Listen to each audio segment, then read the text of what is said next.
Hi guys! Welcome back to my channel, sa ating bagong channel. And syempre, kung ikaw ay bago pa lamang napadaan sa ating bagong channel, huwag kalimutang i-like and subscribe ang ating channel and click the notification button para lagi kayong updated sa mga bagong videos na ating i-upload dito. And bago tayo magpatuloy, gusto ko lang na mag-disclaimer sa mga taong hindi naniniwala at sa mga taong hindi gusto ang mga kagaya nitong video. Please skip this video and maghanap kayo ng videos na gustong gusto nyo, dahil ang video na ito ay para lamang sa mga taong naniniwala and gusto mag-try. Ngayon, ituturo ko sa inyo paano nga ba kayo laging tatawagan ng iyong karelasyon at tipong hindi kayo mawawala-wala sa kanyang isipan kung bakit. Ito ay napakasimple lamang, ngunit napaka-epektibo nito, and pwede ito sa mga LDR, pwede rin ito sa mga magkalapit lang din, and syempre higit sa lahat pwede ito sa babae to babae, lalaki to lalaki. Ngayon, ituturo ko sa inyo paano natin ito gagawin. And syempre, kailangan lang talaga natin na kapag gagawa tayo ng mga ritual, kailangan na may lubos kang paniniwala at wala kang duda. Dahil kapag nagdududa ka sa iyong ginagawang ritual, huwag mo na lang tangkayin itong gawin dahil hindi ito tatalab sa iyo kapag negatibo kang tao. Pero kapag ikaw ay positibong tao at gumagawa ka ng ritual at alam mo sa iyong sarili, kiniklim mo sa iyong sarili na matutupad ito, gagana ito sa iyo, then do it po. Dahil yan ay tatalam talaga sa inyo. And syempre, sabayan nyo rin ito ng dasal. Dahil ang ating mga ginagawa lang naman ay ito ay isang gabay lamang, ngunit napaka-epektibo.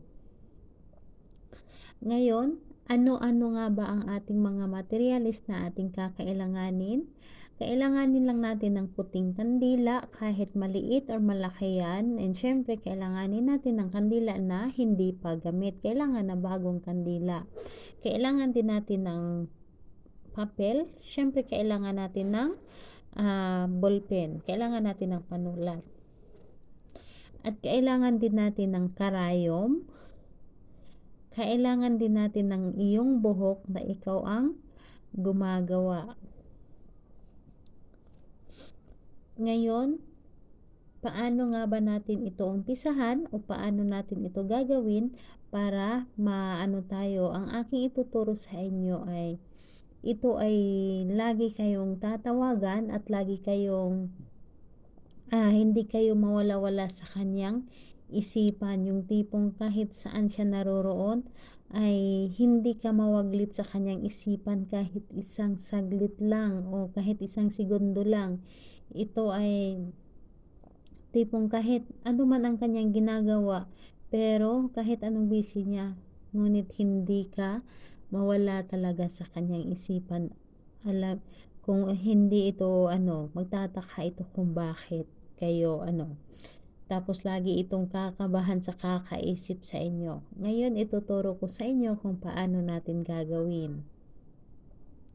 Una ay ang gagawin natin, isulat mo lamang ang pangalan niya at apelyido ng isang bisis lamang. Kahit ganitong papel lang ay walang problema. Kailangan pangalan niya at apelyido, alamin mo, lalo na LDR kayo, kailangan mo lang talaga na alamin kung ito ay totoo ba niyang pangalan o hindi. Dahil sa mga LDR ngayon o sa mga tao ngayon sa Facebook ay totoong tao nga nakikita ninyo, ngunit hindi naman totoong pangalan ang ginagamit sa Facebook. Maraming mga ganyan, kaya alamin nyo talaga, lalo na't karelasyon ninyo, alamin nyo kung ano ang totoo niyang pangalan. At syempre, pangalan niya at apelyido. And pagkatapos nun, kapag kapag nasulat mo na, kunin mo ang karayom, and kumuha ka ng buhok mo. Mapababae ka man o lalaki is walang problema. Ngayon, kapag nakakuha ka na ng karayom, wala akong karayom na ipapakita sa inyo, kaya isasabihin ko na lang kung anong inyong gagawin. kumuha ka ng karayom at kumuha ka ng ilang hibla ng iyong buhok, kahit isang hibla or tatlong hibla ay walang problema. Mas maganda tatlong hibla para mas makapal. Ang gagawin mo, ang hibla ng ating buhok, yun ang gawin nating sinulid sa karayom. Gawin nating sinulid, isuot natin doon sa karayom, at ang gagawin mo, ang pangalan niya at apelyido, tahiin mo o itahi mo ang iyong buhok dito sa pangalan niya, apelyido. Walang problema kahit paano mo tahiin, basta't ay pangalan niya at apelyido, tahiin mo lang dito o tahiin mo ng iyong buhok. And pagkatapos niyan, kapag natahi mo na ng iyong buhok ang pangalan niya at apelyido, ang gagawin mo ay kunin mo na ang karayom at iukit mo dito sa ang karayom ay gamitin mo din pag-ukit dito sa kandila ng pangalan niya at apelyido. Isulat mo, napakadali lang naman ang karayom na isulat mo dito ang pangalan niya at apelyido. Dahil ginagawa ko din yan, ay napakadali lang isulat talaga ang pangalan at apelyido ng taong iyong karelasyon dito sa kanila. And ngayon, kapag naukit mo na dito ang pangalan niya at apelyido ng iyong target, hindi yung pangalan mo, pangalan ng iyong target. Ngayon, kapag naukit mo na dito, ang gagawin mo, magwiwis ka muna bago mo sindihan ang kandila. Magwiwis ka.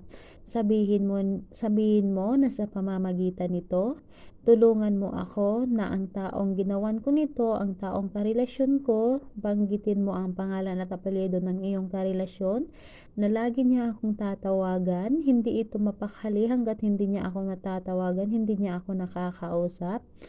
Lagi itong hindi ako mawawala sa kanyang isipan kahit saan man ito naroroon, ano man ang kanyang ginagawa, ay tatawag ito sa akin at iisipin ako palagi. At hilingin mo na dito kung ano man ang gusto mong mangyari. Halimbawa mo, humiling ka din dito sa kandila na mamahalin niya ako ng labis-labis at mamahalin niya ako na higit pa sa kanyang sarili. Hilingin mo na dito, ikaw na ang bahala. Mas maraming hiling natin kasi mas maganda. At syempre, kailangan na galing talaga sa ating puso ang ating paghiling, yung galing talaga sa ating kalooban. And ngayon, kapag natapos mo ng humiling, ang gagawin mo ay sindihan mo ang ating kandila. Paapuyin mo. And habang nakaapoy ang kandila, pumikit ka. Ramdamin mo kung gaano mo kamahal ang iyong karelasyon and gaano mo kagusto na tatawag ito sa iyo. And isipin mo ang kanyang mukha. Habang nakapikit ka, isipin mo ang kanyang mukha. And ngayon, kapag naisip mo na, nagmuni-muni ka na saglit, dumilat ka at ang itong sinulat mong papel, ang gagawin mo lamang ay ilagay mo ito sa likod ng iyong cellphone. Paano nga ba natin ilagay? Halimbawa ito. Dito, ilagay mo lang dito sa likod ng iyong cellphone. Halimbawa, ang pangalan niya at apelyido, ilagay mo lang dito ng pataob. Ganito lang. Ilagay mo lang ng pataob and takpan mo. Ganito lang. Takpan mo lang. And ngayon, hayaan mo lang ito dito sa iyong hayaan mo lang dito sa likod ng iyong cellphone. Wala namang problema kung kailan mo ito kukunin doon.